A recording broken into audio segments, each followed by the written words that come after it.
നിങ്ങൾ എല്ലാവരും ഒരു റിയാലിറ്റി അക്സെപ്റ്റ് ചെയ്യണം. പോലീസിനും ഈ സൊസൈറ്റിയിലെ നല്ലൊരു ശതമാനം ആളുകൾക്കും ഈ കേസിന്റെ സത്യാവസ്ഥ എന്താണെന്ന് നന്നായിട്ട് അറിയാം.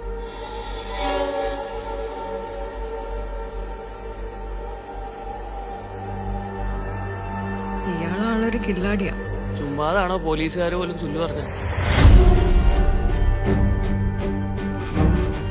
ജോർജ് കുട്ടി തന്നെയല്ലേ പറഞ്ഞത്, പ്രശ്നങ്ങളൊക്കെ തീർന്നു, ഇനി പേടിക്കാനൊന്നുമില്ലെന്ന്.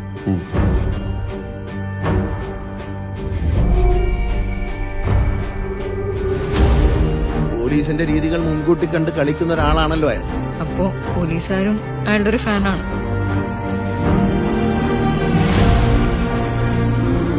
പിന്നെ ആ ജോർജ് കുട്ടി ആളൊരു കുറുക്കനാണ്.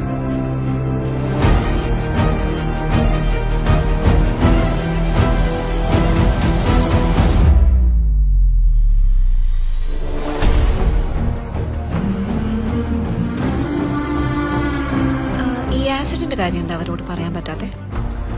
അവരെ രക്ഷിക്കാനാണെങ്കിലും ഞാൻ ഈ ചെയ്ത കാര്യങ്ങളൊക്കെ കാണുമ്പോൾ അവരുടെ അച്ഛനൊരു ക്രിമിനലാണ് എന്നൊരു തോന്നലുണ്ടായാൽ ഏയ്, അവരങ്ങനെയൊന്നും ചിന്തിക്കില്ല. ഞാൻ തന്നെ അങ്ങനെ ചിന്തിച്ചു തുടങ്ങി. പിന്നല്ലേ സർ, ഇപ്പോഴല്ല നമ്മുടെ പ്രസക്തി. മീഡിയ ഇൻവെസ്റ്റിഗേഷനിലൂടെ ജീവൻ വെച്ച് തെളിയിക്കപ്പെട്ട എന്തോരം കേസുകളുണ്ട് സർ. അവരാരാണെന്ന് മനസ്സിലാക്കാൻ എന്തെങ്കിലും സൂചന തരാൻ പറ്റുമോ? I want his full file on my desk as soon as possible.